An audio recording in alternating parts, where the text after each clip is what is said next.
الحمد لله وكفى وسلام على عباده الذين اصطفى أما بعد فأعوذ بالله من الشيطان الرجيم بسم الله الرحمن الرحيم يا أيها الذين آمنوا لا تتخذوا عدوي وعدوكم أولياء تلقون إليهم بالمودة وقد كفروا بما جاءكم من الحق يخرجون الرسول وإياكم أن تؤمنوا بالله ربكم إن كنتم خرجتم جهادا في سبيلي وابتغاء مرضاتي اللهم صل على محمد وعلى آل محمد كما صليت على إبراهيم وعلى آل إبراهيم إنك حميد مجيد اللهم بارك على محمد وعلى آل محمد كما باركت على إبراهيم وعلى آل إبراهيم إنك حميد مجيد اللهم إني أعوذ بك من شر لساني وشر سمعي وشر بصري وشر منيي اللهم رب زدني علما رب اشرح لي صدري ويسر لي أمري واحلل عقدة من لساني يفقهوا قولي আল্লাহ পাক রব্বুল আলামিনের দরবারে শুকরিয়া আদায় করছি। আল্লাহ আমাদেরকে জুমার নামাজ আদায় করার জন্য মসজিদে উপস্থিত হওয়ার তৌফিক দান করেছেন বলে আলহামদুলিল্লাহ।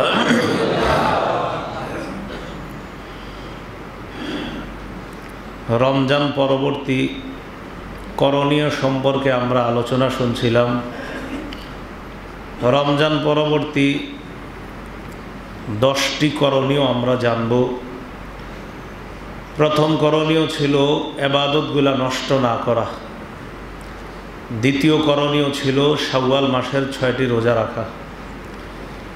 তৃতীয় করণীয় শয়তানকে শত্রু হিসাবে গ্রহণ করা।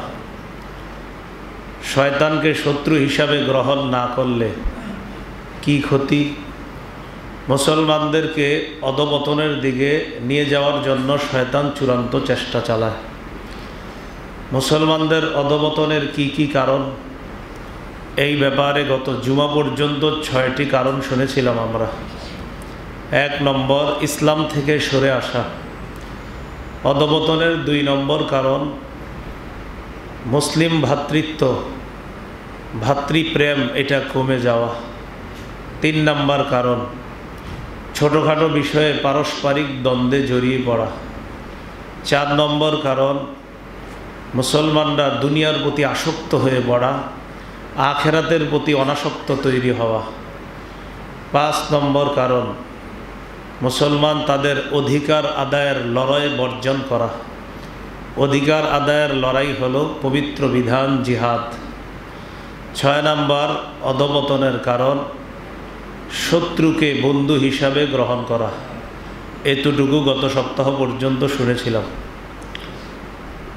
শত্রু যারা, তাদেরকে বন্ধু হিসাবে গ্রহণ করার অনেকগুলো দৃষ্টান্ত আমরা নিয়েছিলাম।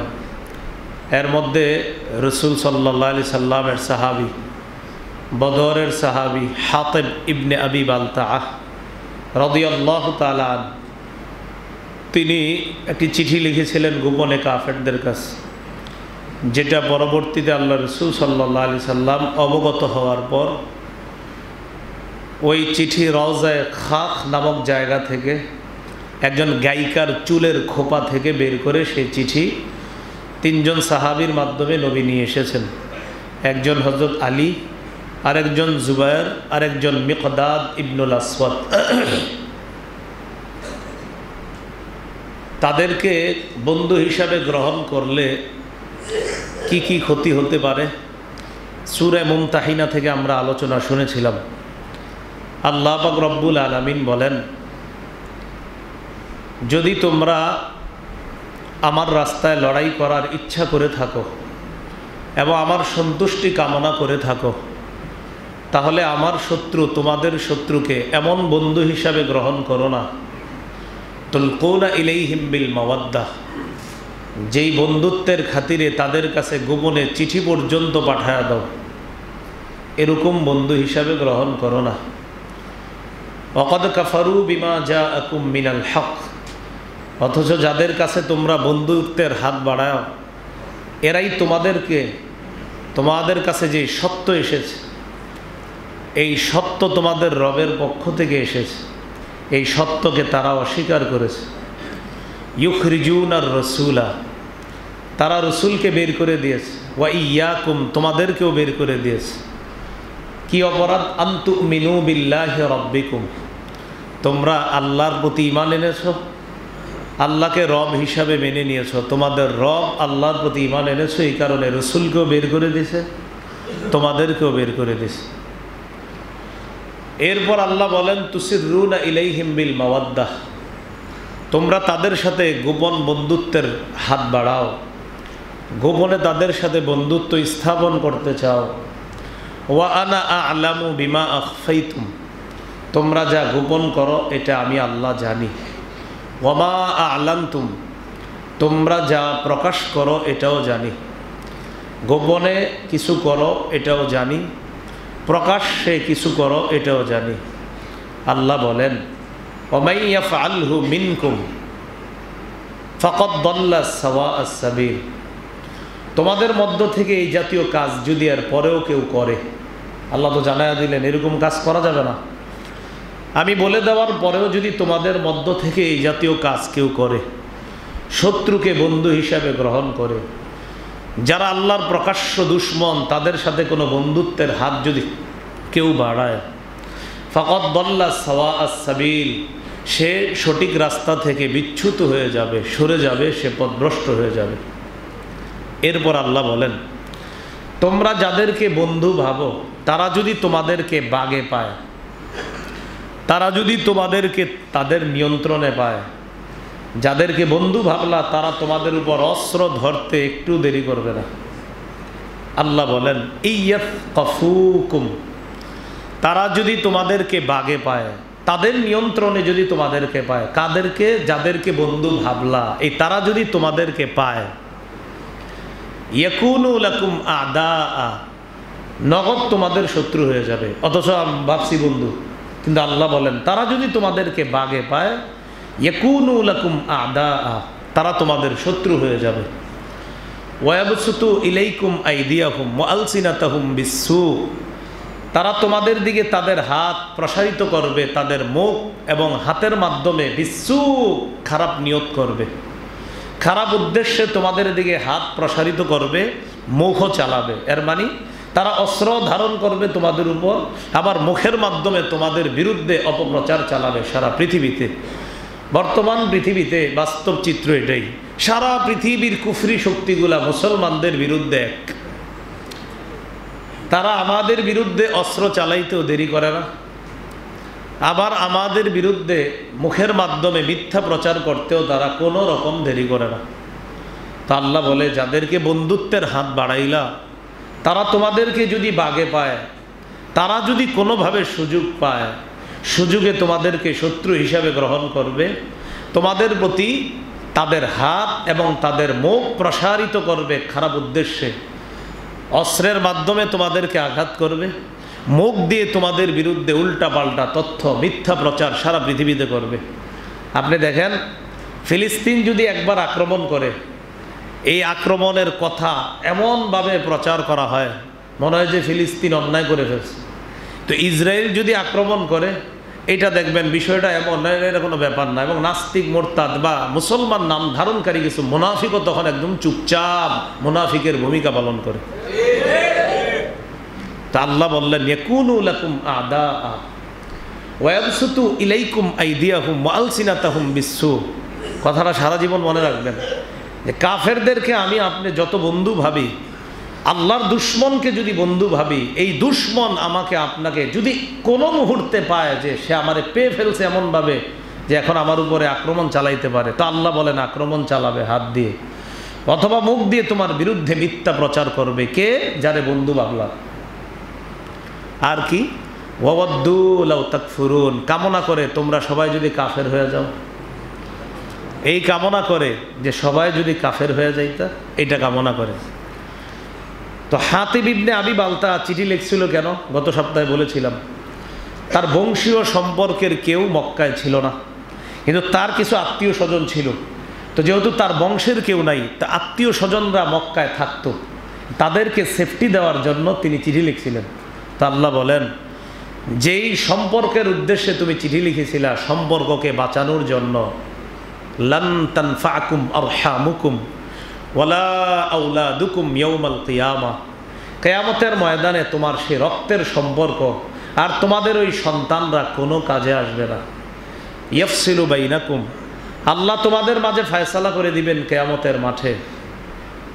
আল্লাহু বিমা তা'মালুনা বাসীর, তোমাদের কর্মকাণ্ড সম্পর্কে আল্লাহ সব জানেন, সব দেখেন।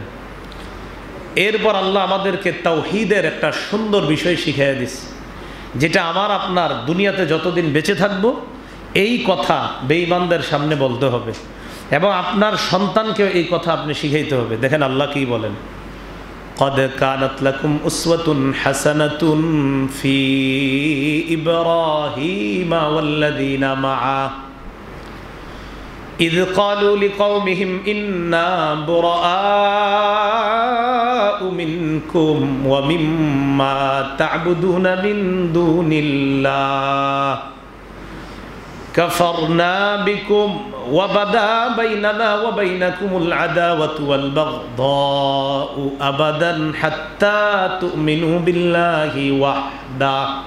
কি কয় দেখেন আল্লাহ, قد كانت لكم أسوة حسنة في إبراهيم والذين معه,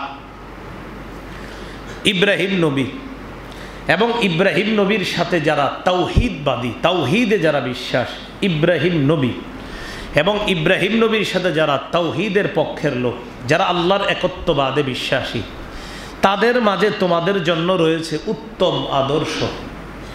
ইব্রাহিম নবীর মাঝে এবং তার সাথে যারা একত্ববাদে বিশ্বাসী মুমিনগণ, একত্ববাদে বিশ্বাসী, তাওহীদে বিশ্বাসী যারা, এই তাদের মাঝে রয়েছে তোমাদের জন্য উত্তম আদর্শ। তাহলে ইব্রাহিম নবী এবং তার অনুসারীদের মাঝে আমাদের জন্য রয়েছে উত্তম আদর্শ।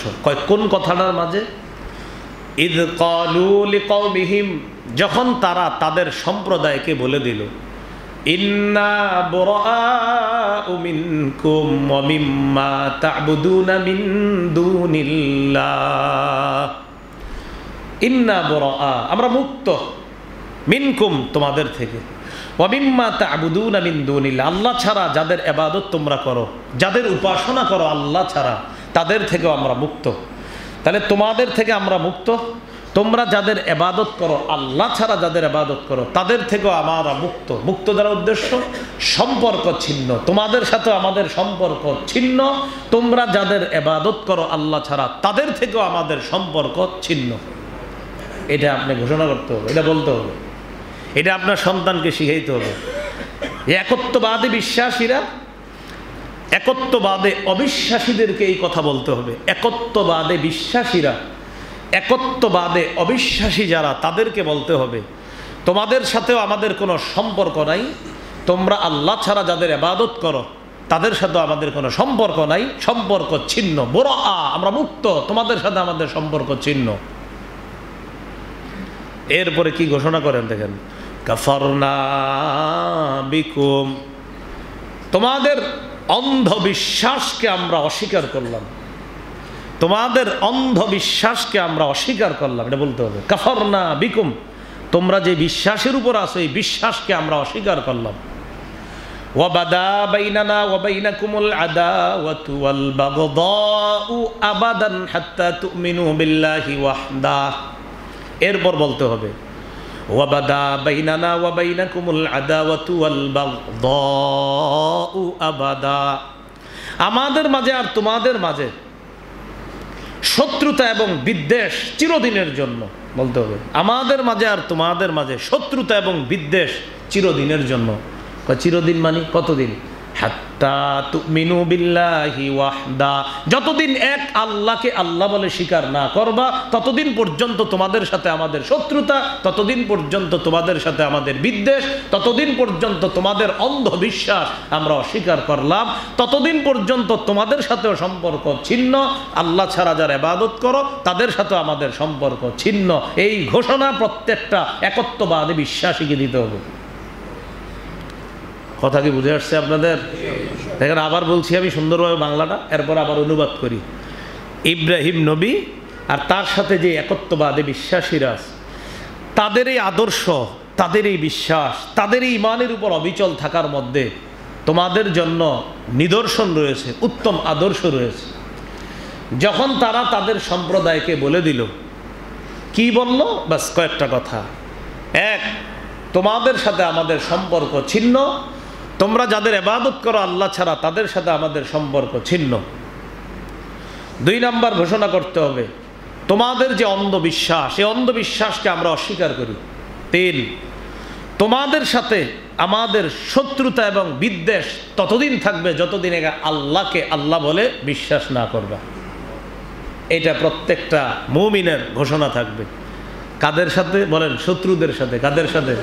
মানে শত্রুর সাথে বন্ধুত্ব করার কোনো সুযোগ নাই, শত্রুদের সাথে গোপনে বন্ধুত্ব স্থাপন করার কোনো সুযোগ নাই। হ্যাঁ, শত্রুদের সাথে রাজনৈতিক অবস্থান কি হবে সেটা ভিন্ন মাসালা, সেটা ইসলামী রাষ্ট্র ব্যবস্থা। রসুল সাল্লাল্লাহু আলাইহি সাল্লাম মদিনায় গিয়েছেন, মদিনায় যাওয়ার পর অমুসলিমদের সাথেও রসুল সাল্লাল্লাহু আলাইহি সাল্লাম চুক্তিনামা করেছিলেন, চুক্তিতে আবদ্ধ হয়েছিলেন, সেটা রাজনৈতিক বিষয়। তো ইমানের ক্ষেত্রে, তাওহীদের ক্ষেত্রে আমাদের প্রত্যেকের ঘোষণা এমন হতে হবে, আল্লাহর অবিশ্বাসী যারা আছে তাদের সাথে 1 নাম্বার ঘোষণা হবে আমাদের, তোমাদের সাথে আমাদের সম্পর্ক ছিন্ন। 2 নাম্বার ঘোষণা হবে, তোমাদের অন্ধবিশ্বাসকে আমরা অস্বীকার করি। 3 নাম্বার ঘোষণা হবে, এক আল্লাহকে আল্লাহ বলে না মানা পর্যন্ত তোমাদের সাথে আমাদের শত্রুতা, আমাদের বিদ্বেষ চিরকাল চলতে থাকবে। আল্লাহ আমাদেরকে কথাগুলা বোঝার তৌফিক দান করে। এইগুলো আমাদের অধঃপতনের 6 নম্বর কারণ। সেটা কি? শত্রুকে বন্ধু হিসাবে গ্রহণ করা। আমাদের অধঃপতনের 7 নম্বর কারণ, মুসলমানদের একজন আদর্শ নেতার অভাব। কিসের অভাব? একজন মুসলিম নেতার যে গুণগান হওয়া দরকার, এই জাতীয় গুণ সম্পন্ন একজন নেতার অভাবে মুসলমানদের অধঃপতন। বর্তমান শুধু আফগানিস্তান ছাড়া আর কাউকেই তেমনভাবে বিশ্বাস করা যায় না। যত মুসলিম নেতা আছে, সেটা আপনি কাতার বলেন, বাহরাইন বলেন, ইরাক বলেন, ইরান বলেন, তুরস্ক বলেন, এরপরে জর্দান বলেন, সিরিয়ার যেগুলো আছে এগুলা সহ সৌদি আরব বর্তমান, এই মুসলিম শাসক যারা আছে এর মধ্যে কিছু কিছু আছে মাশাআল্লাহ খুব ভালো আচরণ, আবার কিছু কিছু আছে এমন এরা আমাদেরকে বুঝায় যে এরা আসলে কিছু করতে চায় আমাদের জন্য, কিন্তু ক্ষেত্র বিশেষ এদের মুনাফিকি চরিত্র প্রকাশ পায়, এদের নেফাকি প্রকাশ পায়। এই জন্য খেলাফতে রাশেদা রসুল সাল্লাল্লাহু আলাইহি সাল্লাম থেকে 11 হিজরিতে তিনি ইন্তেকাল করলেন, আল্লাহ রসুল বিদায় নিলেন। 13 হিজরিতে আবু বকর সিদ্দিক রাদিয়াল্লাহু তাআলা আনহু বিদায় নিলেন। আবু বকর সিদ্দিক খেলাফতে অধিষ্ঠিত হওয়ার পর বলেছিলেন, হে মানুষ তোমরা শোনো, তোমাদেরকে আমার সামনে এখানে উপস্থিত করা হয়েছে, আমাকে তোমাদের দায়িত্ব দেওয়া হয়েছে, বাকি আমি তোমাদের চেয়ে উত্তম নই। আবু বকর সিদ্দিক বলছে, আমি যতদিন ভালো কাজ করব আমাকে সহায়তা করবা, আমি যদি একটু খারাপ কাজ করি শুধরে দিবা তাড়াতাড়ি, ভালো কাজ যতদিন করব আমার সাপোর্ট করবা, কোনো যদি ভুল পাও আমার মধ্যে সাথে সাথে আমাকে শুধরে দিবা। 13 হিজরিতে তিনি চলে গেলেন। আবু বকর সিদ্দিক 13 হিজরিতে চলে যাওয়ার আগে নিজের বিছানায় শুয়ে সাহাবায়ে কেরামদের কয়েকজনকে ডাকলেন। উসমান ইবনে আফফান রাদিয়াল্লাহু তাআলা আনহুকে একটা পত্র লিখে দিলেন, আমি আমার পরে ওমরকে সবচেয়ে যোগ্য মনে করতেছি। হযরত উসমান গনি মানুষের উদ্দেশ্যে বললেন, আবু বকরের চিঠি তোমাদের সামনে পড়ে শোনানো হচ্ছে, সেখানে লেখা, ন্যায়পরায়ণ এবং ইনসাফগার শাসক হিসাবে ওমরের চাইতে এই পৃথিবীতে আমার চোখে আর কেউ উত্তম মনে করছি না। আবু বকর সিদ্দিক লিখতেছে, বাকি আমি এটা আমার মনের কথা বললাম, যদি ওমরের বিপরীত হয়, যদি জালেম হয় ওমর, লিখতেছে সেটা তো আমি জানি না, আমি গায়েবের খবর জানি না। এই কথা বলার পর হযরত ওসমান বললেন, হযরত আবু বকরের চিঠি তোমাদেরকে পড়ে শোনালাম, তোমরা কি ওমরকে শাসক হিসাবে মেনে নাও?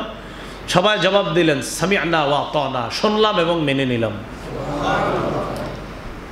ওমর ফারুক রাদিয়াল্লাহু তাআলা 23 হিজরিতে বিদায় নিলেন।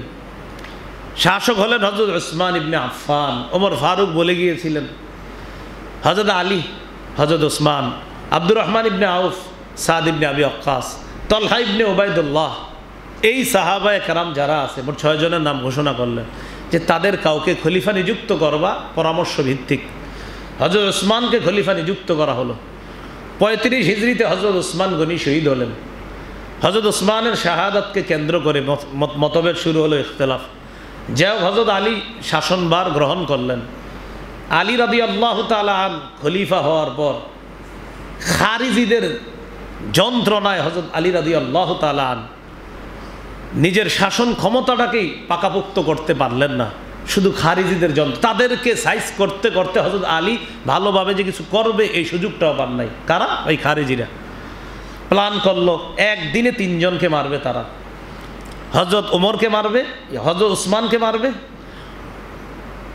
হযরত আলীকে মারবে একদিনে, হযরত আলীকে মারবে, আমিরে মুয়াবিয়াকে মারবে, আর আমর ইবনুল আস, এই 3 জনকে মারবে।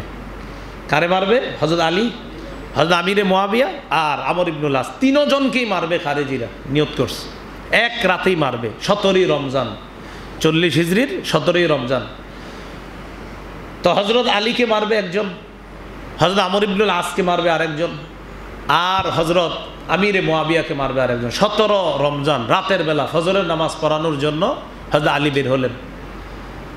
আব্দুর রহমান ইবনে মুলজিম খারিজি হযরত আলীকে আহত করছে, কঠিন আক্রমণের মাধ্যমে কঠিনভাবে আক্রমণ করলো, আহত হলেন, তিনি শহীদ হয়ে গেলেন হযরত আলী ওই রাতেই 17 রমজান। অন্যদিকে হযরত আমর ইবনুল আস ওই রাতে অসুস্থতার কারণে ফজর পড়াইতে যান নাই। তার পরিবর্তে তিনি আরেকজনকে ইমামতি করার জন্য পাঠায়, তার নাম ছিল খারিজা ইবনে আবু হাবিবা। তো তাকে আমর ইবনুল আসকে যে মারবে ওর নামও ছিল আমর, আমর ইবনুল আসকে যে মারবে ওর নামও ছিল আমর। তো এই আমর কি করলো? আমর ইবনুল আস ভাইবা তার পাঠানো ইমামকে মনে করছে এটাই আমর ইবনুল আস, এটা ভাইবা তারে আক্রমণ করছে, তিনি শহীদ হয়ে গেছে। তো আমর ইবনুল আস শহীদ হন নাই, তো ভাবছে আমর শহীদ। অন্য দিক দিয়ে আমিরে মুয়াবিয়া, তাকে আক্রমণ করছে বারাক ইবনে আব্দুল্লাহ নামে একজন খারিজি। আমিরে মুয়াবিয়াকে আক্রমণ করার পর লম্বা সময় তিনি অসুস্থ ছিলেন, অনেক ট্রিটমেন্টের পরে তিনি সুস্থ হলেন। হযরত আলী 40 হিজরিতে শহীদ হয়ে গেলেন। এরপর হযরত হাসান খেলাফতের দায়িত্ব পায়। 6 মাস কুফায় হযরত হাসান খেলাফতের দায়িত্ব ছিলেন। হযরত হাসান চিন্তা করলেন মুসলমানদের রক্তপাত বন্ধ করা দরকার। আমিরে মুয়াবিয়া এবং আমর ইবনুল আস রাদিয়াল্লাহু আনহুমা তারা 2 জন কুফায় আসলেন। হযরত হাসান আমিরে মুয়াবিয়ার হাতে বায়াত হলেন এবং খেলাফত থেকে পদত্যাগ করলেন। আমিরে মুয়াবিয়া 40 হিজরিতে খেলাফতে অধিষ্ঠিত হওয়ার পর 60 হিজরি পর্যন্ত 20 বছর খেলাফতের দায়িত্বভার তিনি গ্রহণ করে পরিচালনা করলেন। সারা পৃথিবীতে মুসলমানদের জয় জয়কর অবস্থা। আফগানিস্তান থেকে কাবুল এই শহর পর্যন্ত আমিরে মুয়াবিয়ার জামানায় মুসলমানদের জয়রথ চলে এসেছে। আমিরে মুয়াবিয়ার বিদায়ের পর ইয়াজিদ ইবনে মুয়াবিয়া খলিফা হয়। এরপর ইয়াজিদের ছেলে মুয়াবিয়া শাসন ক্ষমতা পায়। ইয়াজিদের ছেলের নামও মুয়াবিয়া, আব্বার নামও মুয়াবিয়া, ছেলের নামও মুয়াবিয়া, আপনারা অনেকে জানতেন না। তাকে বলা হয় দ্বিতীয় মুয়াবিয়া। বাবা আমিরে মুয়াবিয়াও ছিলেন খুব ভালো মানুষ, ছেলে মুয়াবিয়াও ছিল খুব ভালো মানুষ, মাঝখান দিয়ে একটু উল্টাপাল্টা করছে। উনি ছিলেন আপনার বেশি দিন থাকতে পারেন নাই। এইভাবে মুসলমানদের আস্তে আস্তে আপনার আলোচনা করবো ইনশাল্লাহ উমাইয়া খেলাফত আর আব্বাসী খেলাফতের আলোচনা। দেখি মুহররম মাস আসলে আল্লাহ বাঁচায় রাখলে কিছু আলোচনা হবে। মুসলমানরা এইভাবে শাসনভার ক্ষমতা গ্রহণ করেছিলেন। ইয়াজিদের ছেলে মুয়াবিয়া তিনি মারা গেলেন। এরপর শাসনভারে আস্তে আস্তে যারা আসে আপনার ওপর দিকে আব্দুল্লাহ ইবনে জুবায়ের রাদিয়াল্লাহু তাআলা হেজাজের মধ্যে আপনার তার খেলাফত প্রতিষ্ঠিত করেছিলেন। সারা পৃথিবীতে তারও একটা প্রভাব ছিল আব্দুল্লাহ ইবনে জুবায়েরের। শুধু শাম অঞ্চলের মধ্যে তিনি তার শাসনভার প্রতিষ্ঠিত করতে পারেননি। এই সুযোগে সেখানের খলিফা হয় মারওয়ান ইবনুল হাকাম। সে ইন্তেকালের পর খলিফা হয় তার সন্তান আব্দুল মালিক ইবনে মারওয়ান। সেই ইন্তেকালের পর খলিফা হয় ওই আব্দুল মালিক, তার সন্তান ইয়াজিদ ইবনে আব্দুল মালিক। সে খেলাফত থেকে চলে যাওয়ার পর মুসলমানদের খলিফা হয় 99 হিজরিতে ওমর ইবনে আব্দুল আজিজ রহমতুল্লাহ আলাইহি। 2 বছর 5 মাস শাসন ক্ষমতায় ছিলেন ওমর ইবনে আব্দুল আজিজ। 101 হিজরিতে তিনি ইন্তেকাল করেন। উনি সারা পৃথিবীর মানুষকে দেখা গেছে তাকে বলা হয় ওমরে সানি। ওমরে সানি মানে আরেকজন ওমর ফারুক ছিলেন, আর উনি হলো ওমর ইবনে আব্দুল আজিজ।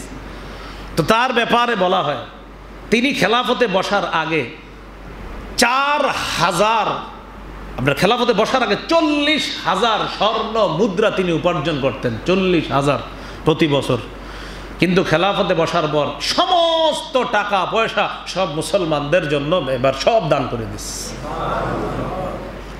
তো মুসলমান শাসক যারা হইতো তারা ছিল এমন, তাদের মাঝে অনেক দোষগুণ থাকার পরেও কিন্তু মুসলমানদের পক্ষে কাজ করার ক্ষেত্রে আপনি তাদেরকে পাবেন। যেমন হযরত মুআবিয়া আর আলী রাদিয়াল্লাহু তাআলা আনহুর মাঝে যখন ইখতিলাফ চলছিল, ইলমি ইখতিলাফ, ওই ইলমি ইখতিলাফ চলা অবস্থায় বেঈমানরা একবার আক্রমণ চালাইতে চাইছিল, আর আমিরে মুআবিয়াকে একটু পাম মারছিল। কি যে মুআবিয়া 1 লাখ বাহিনী তোমারে দেই, তুমি আলীর উপর আক্রমণ চালাও। আমিরে মুআবিয়া জবাব দিয়েছিলেন, আমার আর আলীর দ্বন্দ্ব এটা আমাদের ব্যক্তিগত ব্যাপার, কিন্তু তুমি আমাদের এইসব ব্যাপারে নাক গলানোর কে? সেখান থেকে বোঝা যায় বেঈমানদের বিরুদ্ধে তখন মুসলমান এক ছিল, বেঈমানদের ব্যাপারে মুসলমানরা এক ছিল। এখন বেঈমানরা আমাদের ব্যাপারে, দেখেন আমাদের মাঝেও মতভেদ হয়, আমাদের মাঝেও মতভেদ হয়। যেমন তারাবি নিয়ে মতভেদ হয়, নামাজে হাত বাঁধা নিয়ে মতভেদ। এই মতভেদগুলো এমন মতভেদ না যে আমাদেরকে বিচ্ছিন্ন করে দিতে পারে, এটা তো এমন কোনো মতভেদ না যে আমরা আলাদা হয়ে যাব। আলী আর মুআবিয়া তো মতভেদ ছিল, মতভেদ থাকার পরেও বেঈমানদের বিরুদ্ধে এক ছিল। যে মুসলমানদের এটা দরকার যে মুসলমান কিছু বিষয় তাদের মতভেদ থাকার পরেও কুফরি শক্তির বিরুদ্ধে সারা পৃথিবীর মুসলমান এক হওয়া জরুরি, এই বিষয়গুলা। তো এমন একজন শাসক, মুসলমানদের অভাব, এই অভাবে মুসলমানদের অধপতন, এটা হলো আপনার 7 নম্বর কারণ। শাসক যে হবে তার কিছু গুণাবলী থাকতে হবে। তার 1 নম্বর গুণাবলী, তিনি দয়ালু হতে হবে। কি হতে হবে? দয়ালু। সূরা তাওবার 128 নম্বর আয়াতে আল্লাহ বলেন, লাকাদ জাআকুম রাসূলুম মিন আনফুসিকুম আজিজুন আলাইহি মা আনিতুম হারিসুন আলাইকুম বিল মুমিনিনা রাউফুর রহিম। তোমাদের কাছে, তোমাদের পক্ষ থেকে, লাকাদ জাআকুম রাসূলুম মিন আনফুসিকুম, তোমাদের কাছে এসেছে তোমাদেরই মধ্য থেকে একজন রসুল, আজিজুন আলাইহি মা আনিতুম, তোমাদের কষ্টে তিনি ব্যথিত হয়, তাকে কষ্ট দেয়। নবী কেমন দেখেন, আমি আপনি কষ্ট পাইলে তিনি ব্যথা পায়। হারিসুন আলাইকুম, তিনি তোমাদের কল্যাণকামী। বিল মুমিনিনা রাউফুর রহিম, তিনি মুমিনদের প্রতি দয়ালু। মুসলিম শাসক যিনি হবে তার 1 নম্বর গুণ হতে হবে তিনি দয়ালু হতে হবে। মুসলিম শাসকের দ্বিতীয় গুণ, মুসলিম শাসক এমন হতে হবে, রূঢ় স্বভাবের অধিকারী হওয়া যাবে না, তার ভাষা কর্কশ হবে না, তার অন্তরটা কঠোর হবে না। বলতে পারেন হযরত ওমর ফারুক তো কঠোর ছিলেন, হযরত ওমর ফারুকের মুখে মাঝে মাঝে কঠোরতা অবলম্বন করতেন জালেমের বিরুদ্ধে, কিন্তু হযরত ওমরের দিল কখনো কঠোর ছিল না, মনে রাখবেন। দিল দিল দিল কখনো ওমরের কঠোর ছিল। ওমর রাদিয়াল্লাহু তাআলা কঠিন হতেন কিসের? শিরকের বিরুদ্ধে। তাওহীদ আর কুফর 2 পাশে রাখেন, এক পাশে আল্লাহর একত্ববাদ, আরেক পাশে বেঈমান শক্তি। এই মাঝামাঝি দাঁড় করায় দিবেন যে লোকটা, তার নাম ওমর। একদিকে হক আরেকদিকে বাতিল, বাস মাঝখানে যে থাকবে আল ফারুক। ওমর ফারুককে কেন বলা হয়? ফারুক বাইনাল হক ওয়াল বাতিল, হক বাতিলের মাঝে পার্থক্যকারী সাহাবী হযরত ওমর ফারুক রাদিয়াল্লাহু তাআলা। তো 2 নম্বর গুণ হবে, মুসলিম শাসক রূঢ় স্বভাবের অধিকারী হবে না। বিশেষ করে মুসলমানদের নেতৃত্বে যিনি থাকবেন, এ মুসলমানদের সাথে এমন আচরণ করে যে এর কথা শুনলে মনে হয় যে এ আমগরি দেখতে পারে না, তো এরকম হওয়া যাবে না। সূরা আলী ইমরানের 159 নম্বর আয়াতে আল্লাহ বলেন, ওয়ালাউ কুনতা ফাজ্জান, যদি আপনি কঠোর হন, গালিজাল কলবি, রূঢ় স্বভাবের অধিকারী যদি হন, কর্কশ ভাষী যদি হন, লানফাদ্দু মিন হাওলিক, তাহলে সাহাবায়ে কেরাম আপনার থেকে দূরে সরে যাইছে। হাবিব, আপনি যদি রূঢ় স্বভাবের অধিকারী হতেন, আপনি যদি কর্কশ ভাষী হতেন, তো সাহাবায়ে কেরাম আপনার থেকে দূরে সরে যেত। তাহলে 2 নাম্বার, সে রূঢ় স্বভাবের অধিকারী হবে না। মুসলিম শাসক যিনি হবেন, মুসলিম শাসক যিনি হবেন, তার 3 নাম্বার গুণ হবে, তিনি মুসলমানদের সাথে পরামর্শ করে কাজ করবেন, বিশেষ করে নেতৃস্থানীয় পর্যায়ে যারা থাকবে তাদের সাথে। কিন্তু নেতৃস্থানীয় পর্যায়ে সব যদি মুনাফিক থাকে, এদের সাথে আর কি পরামর্শ হবে? কথার কথা। ভালো মানুষদেরকে উপদেষ্টা বানানো, তাদের সাথে পরামর্শ করে কাজ করা, এটা হলো 3 নাম্বার গুণাবলী। তিরমিজির বর্ণনা 1742 নম্বর হাদিস। এই হাদিসের বর্ণনাকারী আবু হুরায়রা রাদিয়াল্লাহু তাআলা তিনি বলেন, মা রাআইতু আহাদান আকসারা মাশওয়ারাতান লিআসহাবিহি মির রাসূলিল্লাহ সাল্লাল্লাহু আলাইহি সাল্লাম। আল্লাহ রসুলের চাইতে সাহাবীদের সাথে বা তার অনুসারীদের সাথে পরামর্শ করার ক্ষেত্রে নবীর চাইতে এত বেশি পরামর্শ করতে পৃথিবীর আর কাউকে দেখি নাই। নবী সাহাবীদের সাথে যতটা পরামর্শ করতেন, পরামর্শ করে কাজ করতেন। সাহাবায়ে কেরামের সাথে পরামর্শ করে কি করতেন বলেন? সাহাবায়ে কেরামের সাথে পরামর্শ করে রাসূল সাল্লাল্লাহু আলাইহি সাল্লাম কাজ করতেন। এটা হলো 3 নাম্বার। যিনি নেতৃত্বে থাকবেন, এই হলো তার 3 নাম্বার গুণ। নেতৃত্বে যিনি থাকবে মুসলমানদের, তার 4 নাম্বার গুণ হবে, তিনি মুসলমানদেরকে সুসংবাদ শোনাবে বেশি বেশি। সহিহ বুখারীর 69 নম্বর হাদিস, রাসূলুল্লাহ সাল্লাল্লাহু আলাইহি সাল্লাম বলেন, ইয়াসসিরু, তোমরা সহজ পন্থা অবলম্বন করো, ওয়ালা তুআসসিরু, কঠিন পন্থা অবলম্বন করবা না, ওয়াবাশশিরু, সুসংবাদ দাও। গভর্নরদেরকে নবী বলে দিতেন সুসংবাদ দাও। ওয়ালা তুনাফিরু, বিরক্তি সৃষ্টি করো না, তোমারে দেখলে যেন মেজাজ খারাপ না হয় মুসলমানদের, এমন হয়েও না তুমি। আছে না এরকম, অনেকের নাম শুনলেই মেজাজটা খারাপ হয়, তো এরকম যেন না হয় আল্লাহ রাসূল সাল্লাল্লাহু আলাইহি সাল্লাম নিষেধ করছেন। ইয়াসসিরু, সহজ পন্থা অবলম্বন করো, ওয়ালা তুআসসিরু, কঠিন পন্থা অবলম্বন করো না, ওয়াবাশশিরু, সুসংবাদ দাও, ওয়ালা তুনাফিরু, বিরক্তি সৃষ্টি করো না, তোমার কথা শুনলেই বিরক্ত লাগে, এরকম তুমি হবা না। এটা রাসূল সাল্লাল্লাহু আলাইহি সাল্লাম তার নেতৃত্বের গুণাবলী থেকে এই বিষয়গুলা আমরা পাই। আল্লাহ আমাদেরকে কথাগুলা বোঝার তৌফিক দান করেন। এই কিছু গুণাবলী মুসলমান শাসক যারা হবে তাদের কিছু গুণাবলী আমরা জানলাম। এই গুণাবলী মুসলিম শাসকরা সামনে রাখতে হবে। মুসলমানদের শাসক যিনি হবে তার মৌলিক কাজ হবে 4টা। সূরা হজের 41 নম্বর আয়াতে আল্লাহ বলেন, আল্লাযীনা ইম্মাক্কান্নাহুম ফিল আরদ, আমি যাদেরকে পৃথিবীর শাসন ক্ষমতায় বসাই তাদের কাজ হবে 4টা মৌলিক। 1, আকামুস সালাহ, নামাজ কায়েম করা। এখন মনে করেন আপনি শাসন ক্ষমতা পাই আপনি নামাজ পড়েন না, 1 নাম্বার কাজ হবে মুসলমান শাসকের নামাজ কায়েম করা, নামাজ প্রতিষ্ঠিত করা। প্রত্যেকটা মানুষের পিছনে এরকম লাঠি দিয়ে অন্তত পিছনে পিছনে ঘুরতে হবে, নামাজ পড়ছো কিনা। আপনি বলেন জিন্দা হযরত ওমর ফারুকের জামানায় নামাজ না পড়া কেউ মসজিদের বাইরে থাকবে, কতটা ভয়ের কাজ ছিল যে নামাজ না পড়লে তো খবর আছে, সালাম ফিরে এইভাবে তাকাইতেন, একটারে না দেখলে খবর আছিল।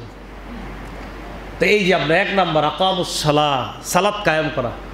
ইমাম যিনি হয় তার কাজ কি হয় আপনার? এই জন্য দেখবেন ইমাম সাহেব ফজরের পর আসরের পর, আসলে নিয়ম তো প্রতি নামাজের পরে পিছনে ফিরে তাকানো ইমাম যিনি হবেন। কেন? তো ইমাম পিছনে ফিরে তাকানোর কি রহস্য কি? এর মধ্যে অন্যতম একটা রহস্য কি, আব্দুর রহমান ভাইরে দেখতেছি না কেন, আব্দুর রহিমকে দেখতে উত্তর পাড়ার অমুকে আসে নাই কেন? এটা ইমামের দায়িত্ব কর্তব্য হয়ে যায় যে মুসল্লি সবাই নামাজে আসে কিনা। তো আগের জামানায় ইমাম কারা হতেন? যিনি শাসক হতেন তিনি ইমাম হতেন। তো এখন মাশাল্লাহ শাসকরে যদি ইমাম বানায় দেন, হ্যাঁ আউযুবিল্লাহ শুদ্ধ না, কথার কথা। তো এই জন্য যিনি দায়িত্বে থাকে তারে যদি আপনি একটু মাইকে কথা বলতে দেন, না সব কথা সুন্দর, খালি আউযুবিল্লাহ বিসমিল্লাহটা ছাড়া, এটা অশুদ্ধ হয়। এতে কষ্টের কথা। যেই জায়গায় আপনি দেখবেন যারা একটু দায়িত্বশীল হয় এদেরকে দিবেন, সালামটা অশুদ্ধ, আউযুবিল্লাহ অশুদ্ধ, বিসমিল্লাহ অশুদ্ধ, তিনি আমাদের নেতৃত্ব দিচ্ছেন।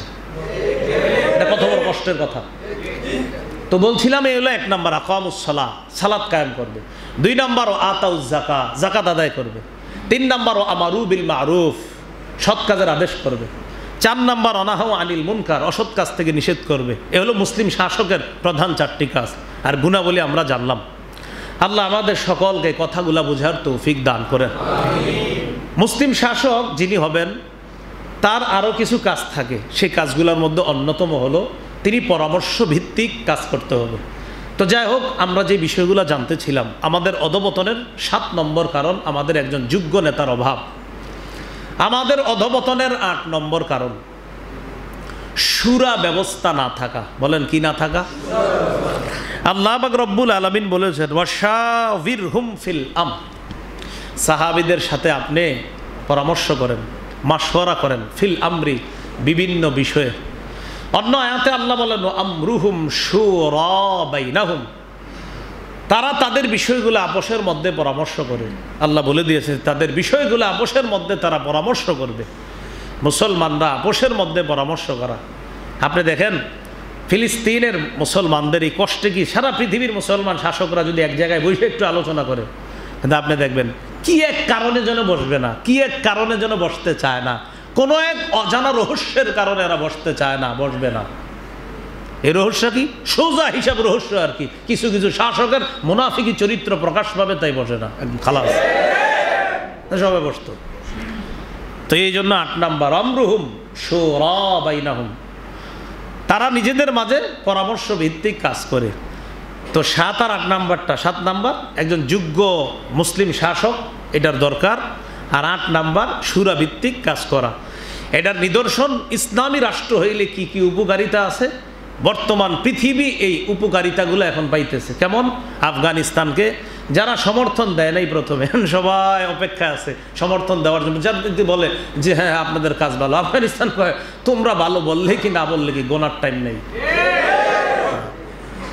যে যারা তাদের বিরোধিতা করেছিল সবাই দেখবেন মাথা নত করতে, মানে কেমনে লজ্জায় এমনি কেমনি কয় আর কি, কিন্তু মাথা নত করতে রাজি আছে, কিন্তু লজ্জায় বলতে পারতেছে না। এদের খাল বিল বন্ধ করে দিছে, কৃত্রিম খাল করে দেখায় দিছে। এদেরকে ওইটা দিবে না, ওইটা দিবে না, অর্থনৈতিকভাবে এদেরকে স্বাবলম্বী হতে দিবে না। অপেক্ষায় থাকেন ইনশাল্লাহ 2-1 বছরের মধ্যে পৃথিবী মানুক আর না মানুক শ্রেষ্ঠ অর্থনীতি দেশ, সেই আপনার অর্থনীতিতে সেরা দেশ হিসাবে আফগানিস্তান চলে আসবে ইনশাল্লাহ। এটার কারণ কি? ইসলাম যদি পৃথিবীতে কায়েম হয়ে যায়, মনে রাখবেন ইসলাম কোনো দেশে কায়েম হলে সমস্ত ধর্মের মানুষ শান্তিতে থাকবে, মুসলমানরাও অমুসলিমরাও সবাই শান্তিতে থাকবে। এর দলিল আপনারা ইসলামের ইতিহাসগুলো পড়েন। মোহাম্মদ বিন কাসেম যখন সিন্ধু বিজয় করছে, হ্যাঁ, লাখ লাখ হিন্দুরা তার শাসন মেনে নিচ্ছে, লাখ লাখ এমনকি লাখ লাখ হিন্দুরা তাকে আপনার দেবতা পর্যন্ত মানত, মোহাম্মদ বিন কাসেমকে। মোহাম্মদ বিন কাসেম তারা এটা বিশ্বাস করত যে সে থাকলে আমরা শান্তিতে থাকবো, এরকম বিশ্বাস করত। তারিক বিন জিয়াদ যখন স্পেন বিজয় করছে, মুসা বিন নুসাইর, এরপরে তারিক বিন জিয়াদ, স্পেনের অমুসলিম যারা ছিল তারা এটাও এটা নিশ্চিত হয়ে গেছে মুসলমানরা থাকলে শান্তিতে থাকবো, মুসলমানরা থাকলে কিসে থাকবে? শান্তিতে থাকবে। এতটুকু তারা বুঝে ফেলেছে। আপনি যদি সিরিয়ার বিজয়গুলা পড়েন মুসলমানদের, বিশেষ করে সিরিয়ার যে অঞ্চলগুলা, জর্ডান, দামেস্ক, এই অঞ্চলগুলার বিজয়ের ইতিহাস যদি পড়েন তা আপনি বুঝতে পারবেন। খালিদ ইবনুল ওয়ালিদ রাদিয়াল্লাহু তাআলা এক এলাকায় বসবাস করা শুরু করলেন। এরপরে আমর ইবনুল আস আরেক এলাকায়, হিমস নামে একটা এলাকা ছিল সিরিয়ার বিখ্যাত একটা এলাকা, সেটার মধ্যে বসবাস করতেছিলেন আবু উবায়দা ইবনুল জাররাহ রাদিয়াল্লাহু তাআলা। এই 3 জনের অধীনে লাখ লাখ খ্রিস্টানরা ছিল। বেঈমানরা যখন মুসলমানদের উপর আক্রমণ চালাইতে চাইল, বিশেষ করে আপনার তৎকালীন হিরাক্লিয়াস যখন নাকি আপনার মুসলমানদেরকে আক্রমণ করবে, হিমস অঞ্চলে আক্রমণ করার জন্য চারদিক থেকে সে একটা প্ল্যান করলো। খ্রিস্টানরা চিন্তা করলো, ওই এলাকায় যে খ্রিস্টানরা থাকতো, যে আক্রমণ করার পর যদি মুসলমানরা এলাকায় না থাকে, অশান্তিতে আমরাই থাকবো। তারা বলল অশান্তিতে আমরাই থাকবো। তখন আবু উবায়দা ইবনুল জাররাহকে খ্রিস্টানরা গিয়ে বলতে লাগলো, যে কোনো মূল্যে হোক আমরা আপনাকে সহায়তা করব, খেলাফতে বা দায়িত্বে আপনি থাকতে হবে, কারণ আপনারা যদি দায়িত্বে না থাকেন আমরা কষ্টে থাকবো। কেন? আবু উবায়দা ইবনুল জাররাহ হিমস থেকে যখন লড়াই করার জন্য রওনা করলেন দামেস্কে, কার বিরুদ্ধে লড়াই করবে? হিরাক্লিয়াসের বিরুদ্ধে। তো রওনা করার পর আবু উবায়দা ইবনুল জাররাহ তখন ঘোষণা করলেন যে এতদিন অমুসলিম যারা ছিলেন আমাদের অধীনে, আপনাদের সাথে আমাদের একটা চুক্তি ছিল, এই চুক্তির কারণে আপনারা আমাদেরকে কর দিতেন, ট্যাক্স দিতেন, কারণ আপনাদেরকে নিরাপত্তা দিব। তো যেহেতু আমি চলে যাচ্ছি এখন তো আর নিরাপত্তা দেওয়ার দায়িত্ব আমার না। তখন আবু উবায়দা ইবনুল জাররাহ লাখ লাখ অর্থ যেগুলো মুসলমানদের কাছে জমা ছিল তাদের সব ফিরিয়ে দিল। খ্রিস্টানরা অবাক হয়ে গেল, লক্ষ লক্ষ খ্রিস্টানরা বলা বলি করতে লাগলো, মুসলমানরা যদি দায়িত্বে থাকে আমরা শান্তিতে থাকবো। এই জন্য ইসলাম এটার জন্য দোয়া করা, যে ইসলাম যদি কায়েম হয় তাহলে মুসলমান শান্তিতে থাকবে। একদম সত্যি কথা। 8টা কারণ আমাদের অধঃপতনের আমরা জানলাম। 7 নাম্বার একজন মুসলিম আদর্শ শাসকের অভাব, 8 নাম্বার শুরা ব্যবস্থার অভাব। এই কারণগুলো আমরা জানলাম আজকে। ইনশাল্লাহ আগামী সপ্তাহে আমাদের আলোচনা চলবে রমজান পরবর্তী করণীয়। 3টা আলোচনা আমরা শুনলাম। তৃতীয়টা হলো শয়তানকে শত্রু হিসাবে গ্রহণ করা, আর শয়তানকে শত্রু না মানলে আমাদের কি ক্ষতি হবে, আমাদের অধঃপতন হবে। অধঃপতনের 8টা কারণ জানলাম। আগামী সপ্তাহে আমরা রমজান পরবর্তী 4র্থ কাজ নিয়ে আলোচনা করব। আল্লাহ আমাদের সকলকে আজকে যে কথাগুলো শুনলাম বুঝে শুনে যেন আমরা এইভাবে দোয়া করতে পারি। আল্লাহ তৌফিক দান করেন।